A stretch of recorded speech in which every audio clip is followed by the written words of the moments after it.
Hey, hello, welcome, and other greetings. I've been away again for quite a while. Work's been aplenty, and time was quite a rare commodity again. I've even actually written a script for a video on patch 1.3, but there was so much in our hands that I eventually let it slide.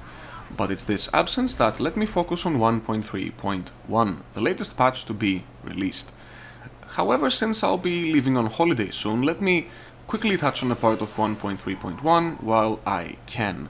Of course, full patch notes will be in the description as always. So, items. The patch introduces some new items, the conceptual blueprints of most of which I've designed myself. Naturally, the team has also been massively helpful in polishing and finalizing them, so here's the final results of our collective effort and what they are. First up, Templar items. Those would be Bloodletter and Merkaba. As the name would suggest, Bloodletter is an upgraded version of the Bleeder, a sword that boasts a pretty unique DOT. The base item type is the severely underused Holy Negotiator, a quite iconic sword type that was featured prominently in cutscenes and trailers, but somehow never made it to Hellgate's actual endgame.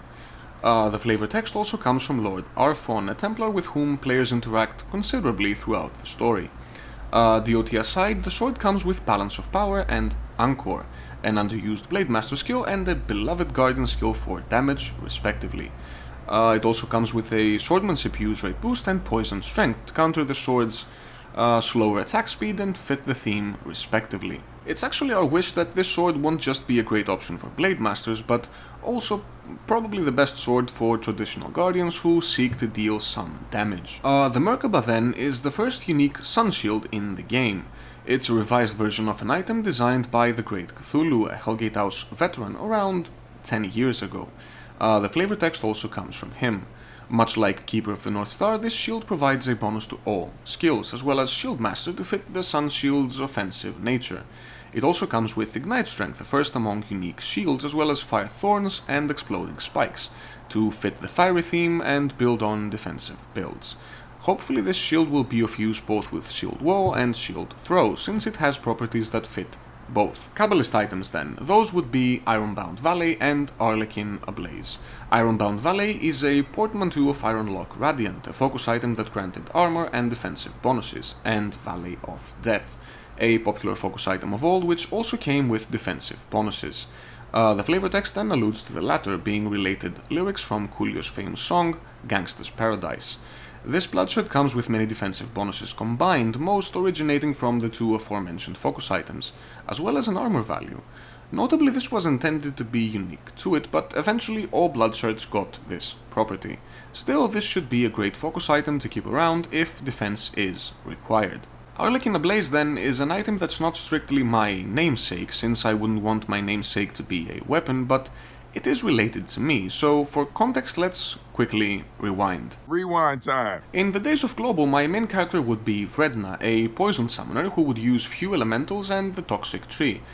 This approach eventually sufficed to beat Imhotep solo, which I believe was quite a unique achievement.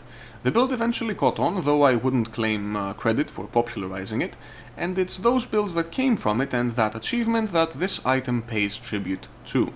The flavor text is a modified quote from the 1999 movie The Mummy, where the name and concept of Imhotep likely came from to begin with. The quote now reads that Imhotep might be stopped and is attributed to Vredna. Still, this focus item isn't strictly for summoners, as it's intended to be usable by both Kabbalist classes. It comes with half the affixes of the Evoker-based Galactic Conquest, having elemental damage, power points, and points in Swarm, as well as minion damage that Evokers can also use, through the very popular endgame skills Spectral Serpents and Ember. Poison attack strength also intends to help both classes defeat Desi, and damage to Necros is another tribute affix, more than one based on performance. Lastly, the choice of fire damage specifically both intends to help both classes ignite enemies, as well as serve as a twofold reference, both to the original damage type of Glyph Shards and the item's name. On to Hunter weapons then, those would be Tropical Storm, Ravager, and Omerta. Tropical Storm is a direct replica of a wildly popular track from the days of old, and its flavor text from the Scorpions pretty much drives that point home. Since it's a pretty self-explanatory item, don't let me drag on about this little gem. Needless to say, this item was bound to return. So, Ravager then was a very spontaneous Force Magnum design. It's the offensive, fire-based, SFX-friendly marksman counterpart to Mastodon, the original TC Force Magnum, which was arguably meant for engineers. To the keen eye, the name is a twofold reference. Ravager Mastodon is the name of a mob in the game, and Ravager Rounds is a very popular marksman skill, which this item does come with. The flavor text is a direct quote from TechSmith 3.14, which further builds on the theme of the weapon. It is, after all, a gun that comes with Ignite Strength, Napalm Strike, and Elemental Beacon. In terms of affixes then, the weapon comes with the 3 aforementioned skills, which intend to make it easier for the user to, well, ignite enemies.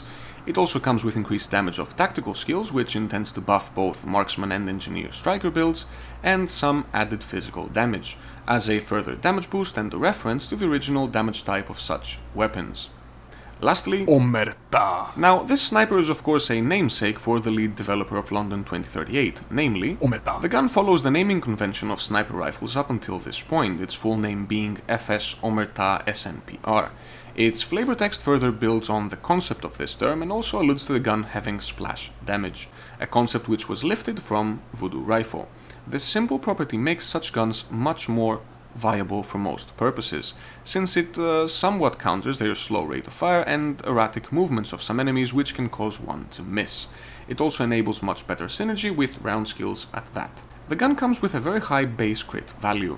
This intends to address the shortcomings of this weapon type by buffing the affix that diversifies it from others, even conceptually. This should mean that both marksmen and engineers, as well as even drones, should be able to use this gun more easily than its humble, often underused sniper brethren. Lastly, it comes with a boost skill bonus and a set of skills, namely Sniper Mode, Camouflage, and Escape.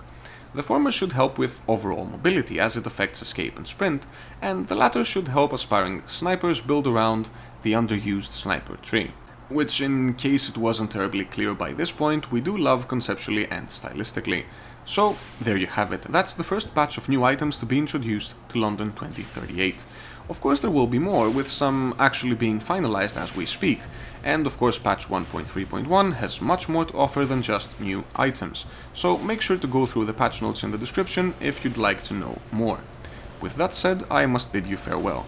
Until then, I do hope you enjoy 1.3.1 as much as we did making it.